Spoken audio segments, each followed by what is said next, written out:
السلام علیکم جی، کیا حال ہے؟ کیسے ہیں؟ ٹھیک ہے، امید کرتا ہوں آپ سب خیریت سے ہوں گے۔ اورنگزیب عالمگیر کے دربار میں ایک بہروپیہ حاضر ہوتا ہے جس کا نام کندن بہروپیہ ہے۔ کندن بہروپیہ اورنگزیب عالمگیر کو یہ کہتا ہے، شہنشاہ معظم، میں ایک فنکار ہوں اور ایک فنکار کی حیثیت سے آپ کے دربار میں حاضر ہوا ہوں۔ میں ایک بہروپیہ ہوں اور کسی کا بھی روپ بدل کر آپ کے سامنے آ سکتا ہوں، کسی کا بھی روپ دھار کر آپ کے سامنے آ سکتا ہوں اور آپ مجھے پہچان نہیں سکیں گے، حتیٰ کہ مجھے کوئی بھی نہیں پہچان سکتا اگر میں کسی کا روپ دھار کے اس کے سامنے آ جاؤں۔ اورنگزیب عالمگیر جو کہ علم و حکمت میں کافی نام رکھتے تھے اور جو ناچ گانا کو نامناسب سمجھتے تھے، وہ کندن بہروپیہ کی یہ بات سن کر کافی حیران ہوئے۔ انہوں نے کندن بہروپیہ کو یہ کہا کہ نہیں، میں تمہیں پہچان لوں گا۔ کندن بہروپیہ نے اورنگزیب عالمگیر کو کہا، شہنشاہ معظم، اگر آپ نے مجھے پہچان لیا تو جیسا کہ آپ کی حکومت ہے، آپ مجھے جو بھی سزا دیں گے میں اسے تسلیم کروں گا، اور اگر آپ مجھے نہ پہچان سکے تو آپ مجھے بطور انعام 500 روپے کی رقم ادا کریں گے۔ ظاہر سی بات ہے، اس وقت 500 روپے کافی خطیر رقم ہوگی، تو شہنشاہ معظم اورنگزیب عالمگیر نے کہا، ٹھیک ہے، 500 روپے میرے لیے کون سی کوئی بڑی بات ہے، ٹھیک ہے، میں تمہیں دے دوں گا، تم جو سا مرضی روپ بدل کر آ جاؤ، میں تمہیں پہچان لوں گا۔ معاملہ طے پا گیا۔ یہ بات ہونے کے بعد کندن بہروپیہ دربار سے چلا گیا۔ کافی جگہ سے تحقیق کرنے کے بعد کندن بہروپیہ کو یہ پتہ چلا کہ اورنگزیب عالمگیر سال میں وقفے کے بعد مرہٹوں اور بہمنی سلطنتوں پر حملہ کرتے رہتے ہیں۔ یہ سننے کے بعد کندن بہروپیہ مرہٹوں کے علاقے میں جا کر قیام پذیر ہو گیا، اور وہاں جا کر اس نے بزرگوں کا روپ دھار لیا، داڑھی بڑھا لی، سبز لباس پہن لیا اور منکریں وغیرہ پہن کر مکمل بزرگوں کا روپ دھار لیا، اور سارا سال عبادت و ریاضت کرتا رہا جو کہ بزرگان دین کرتے ہیں۔ ارد گرد کے لوگ، اس سلطنت کے لوگ، اس قلعے کے لوگ کندن بہروپیہ سے دم درود دعا کروانے کے لیے آنے لگے۔ آہستہ آہستہ کندن بہروپیہ جو بزرگان دین کا روپ دھار کر اس علاقے میں بیٹھا ہوا تھا، اس علاقے میں اور گردن میں کافی مشہور ہو گیا۔ دور دور سے لوگ اس کندن بہروپیہ سے، جو کہ بزرگان دین کا روپ دھار کے بیٹھا ہوا تھا، دعا اور دم کروانے کے لیے تشریف لانے لگے۔ اسی اثنا میں 1 سال کے بعد اورنگزیب عالمگیر مرہٹوں کی سلطنت پر، مرہٹوں کے قلعے پر قبضہ کرنے کے لیے، حملہ کرنے کے لیے آ گیا۔ چونکہ مرہٹوں کا جو قلعہ تھا وہ کافی مضبوط تھا، جیسے ہی اورنگزیب عالمگیر اور اس کی فوج نے اس قلعے پر ہوا بولا حملہ کیا تو ان کو منہ کی کھانی پڑی۔ یوں لگ رہا تھا کہ اورنگزیب عالمگیر اس قلعے کو فتح نہیں کر پائیں گے اور شکست کھا کر واپس اپنی سلطنت میں جائیں گے، جو کہ ان کی سلطنت پہ بڑا برا اثر ڈالے گی۔ اسی دوران وہاں کے ایک قیام پذیر لوگوں نے اورنگزیب عالمگیر کو یہ مشورہ دیا کہ یہاں قریب ایک بزرگان دین ہے، آپ ان سے مشورہ کریں، آپ ان سے دعا کروائیں تو انشاءاللہ اللہ تعالیٰ آپ کو فتح دیں گے۔ یہ سننے کے بعد اورنگزیب عالمگیر اپنے چند قریبی ساتھیوں کے ساتھ اس بزرگان دین کے پاس، جو کہ اصل میں کندن بہروپیہ تھا، اس کے پاس چلے گئے اور ان کو جا کے سارا ماجرا بتایا اور کہا کہ میں کل اس سلطنت پہ، اس قلعے پر، مرہٹوں کے قلعے پر قبضہ کرنا، حملہ کرنا چاہتا ہوں۔ کندن بہروپیہ نے، جو کہ بزرگان دین کا روپ دھار کے بیٹھا ہوا تھا، اس نے کہا نہیں، آپ کل نہیں، آپ پرسوں حملہ کریں، زور کے بعد کریں، انشاءاللہ اللہ تعالیٰ آپ کو فتح یاب کریں گے۔ اورنگزیب عالمگیر نے بالکل ایسے ہی کیا اور پرسوں ظہر کے بعد اس زور سے حملہ کیا کہ وہ سلطنت، وہ قلعہ فتح یاب ہو گیا۔ فتح حاصل کرنے کے بعد اورنگزیب عالمگیر اپنے چند قریبی ساتھیوں کے ساتھ دوبارہ فوراً اس بزرگان دین کے پاس، جو کہ اصل میں کندن بہروپیہ تھا، اس کے پاس آ گئے اور کہا، ولی اللہ، اللہ کے پیارے بندے، یہ سب آپ کی دعا کا نتیجہ ہے اور اللہ کے فضل کا نتیجہ ہے، تو میں انعام و اکرام سے آپ کو نوازنا چاہتا ہوں۔ اس نے جاتے ہی اپنا تاج ان کے قدموں میں رکھ دیا اور کہا کہ میں آپ کو بطور انعام اپنے 2 قصبے، جو کہ ہمارے لاہور اور پتوں کے جتنے بڑے تھے، آپ کو بطور انعام دینا چاہتا ہوں۔ آپ کی 7 پشتوں کو ہر طرح کی معافی دینا چاہتا ہوں،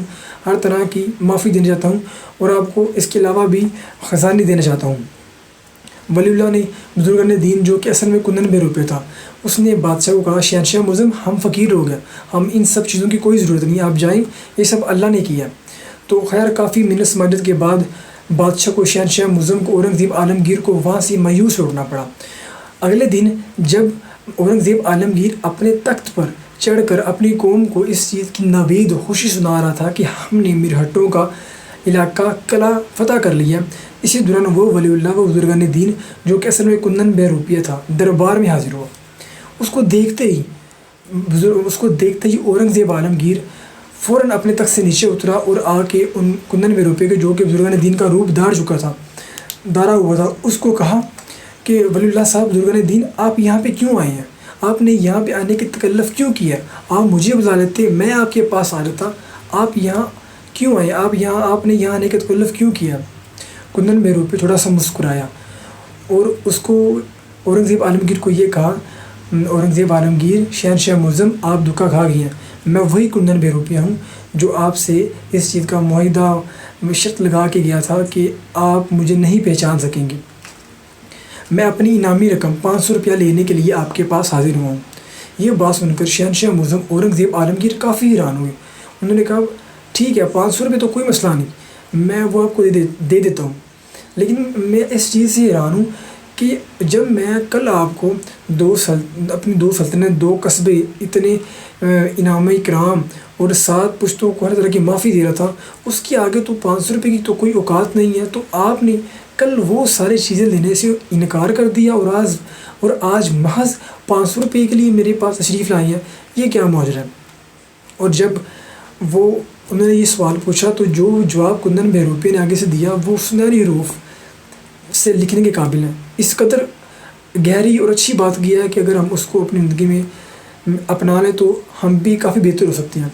کنن بہروپیہ نے کہا، شہنشاہ معظم، آپ کی بات ٹھیک ہے کہ وہ جو 500 روپیہ کی قیمت ہے، اوقات ہے، ان سب چیزوں کے آگے کچھ نہیں ہے، لیکن میں آپ کو یہ بتانا چاہتا ہوں شہنشاہ معظم، میں ایک جھوٹا انسان ہوں، اور وہ جو روپ تھا وہ سچے لوگوں کا روپ تھا۔ جس روپ میں آپ مجھے اتنی چیزیں دے رہے تھے وہ ولی اللہ کے بندوں کا روپ تھا، اور میرا ضمیر اس بات کی اجازت نہیں دیتا کہ میں ولی اللہ کے لوگوں کا، سچے لوگوں کا روپ دھار کر ایک جھوٹا بندہ آپ سے اتنی زیادہ چیزیں جھوٹ پہ اللہ کے نام پہ لیں۔ اس نے سمپل سی بات کی کہ وہ سچے لوگوں کا روپ تھا اور میں جھوٹا انسان ہوں، اور میرا ضمیر اس بات کی اجازت نہیں تھا دیتا کہ میں ولی اللہ کو روپ دھار کر آپ سے جھوٹ بول کر پیسے آتے ہوں۔ اگر اس میں 2 چیزیں ہمارے لیے سبق آموز ہے۔ ایک کہ اگر وہ چاہتا وہ جھوٹ بول لیتا، جھوٹ بول کر اور کبھی بھی اس کے سامنے نہ آتا، اس کو نہ بتاتا کہ میں کنن بہروپیہ ہوں، اور وہ سلطنت بھی لیتا، 7 پشتوں کی معافی بھی لیتا، انعام و اکرام بھی لیتا، لیکن اس نے نہیں ایسا کیا۔ سب سے پہلی بات، اس نے جھوٹ نہیں بولا، جھوٹ سے بچ گیا۔ دوسری بات، اس نے اللہ کے نام پہ نہیں مانگا۔ آپ اس چیز کی حساب لگا لیں، وہ ایک فنکار آدمی تھا، وہ ایک بہروپیہ تھا، اس کے ضمیر نے اسے اس قدر اجازت نہیں دی کہ وہ اللہ کے نام پہ مانگ لے، ولی اللہ بن کے مانگ لے۔ اور آج ہم لوگ کیا کر رہے ہیں، ہمارے اندر یہ چیزیں سرایت کر چکی ہوئی ہیں، یہ چیزیں جھوٹ ہم سب میں، بحیثیت قوم ہم سب میں یہ جھوٹ سرایت کر چکے ہیں۔ اس میں میں سب اعلیٰ افسران سے لے کے چھوٹے طبقے تک بدقسمتی سے ہم اس میں ڈوب چکے ہوئے ہیں، تو اس میں ڈوب چکے ہوئے ہیں، لیکن یہ ہے کہ ہم اسے ختم نہیں کر سکتے ہیں، لیکن آہستہ آہستہ ہم سب کو یہ کوشش کرنی چاہیے، کوشش کریں تو انشاءاللہ بہتری آئے گی۔ اور دوسری بات یہ ہے کہ اس نے اللہ کے نام پہ نہیں مانگا۔ ہم اپنے ارد گرد بہت سے لوگ دیکھتے ہیں جو اللہ کے نام پہ مانگتے ہیں، اور اصل میں وہ لوگ بہت امیر ہوتے ہیں۔ جیسا کہ اللہ تبارک و تعالیٰ کا سورۃ الانفال میں یہ بیان ہے کہ میں قیامت کے دن آپ کو وہ لوگ دکھاؤں گا جو خود سوال نہیں کرتے، اور حقیقت میں وہی جو لوگ ہیں وہ ضرورت مند ہوتے ہیں۔ تو یہ ہمارے لیے لمحہ فکری ہے کہ ایک تو ہم جھوٹ بولتے ہیں، اور دوسرا اللہ کے نام پہ ولی اللہ جو لوگ ہیں ان کے نام پہ مانگتے ہیں۔ تو ہمیں ان چیزوں سے پرہیز کرنا چاہیے، کوشش کرنے سے ہی بہتری آتی ہے۔ امید کرتا ہوں جو میسیج جو بات میں کنوے کرنا چاہ رہا ہوں آپ تک وہ پہنچ چکی ہے۔ ویڈیو اچھی لگے تو اسے لائک کیجیے گا، شیئر کیجیے گا، کمنٹ کیجیے گا۔ اوکے جی، اللہ حافظ، اپنا دھیان رکھیں۔ اللہ پاک آپ کو آسانیاں پیدا کرنے اور آسانیاں بانٹنے کا توفیق عطا فرمائے۔ اللہ حافظ۔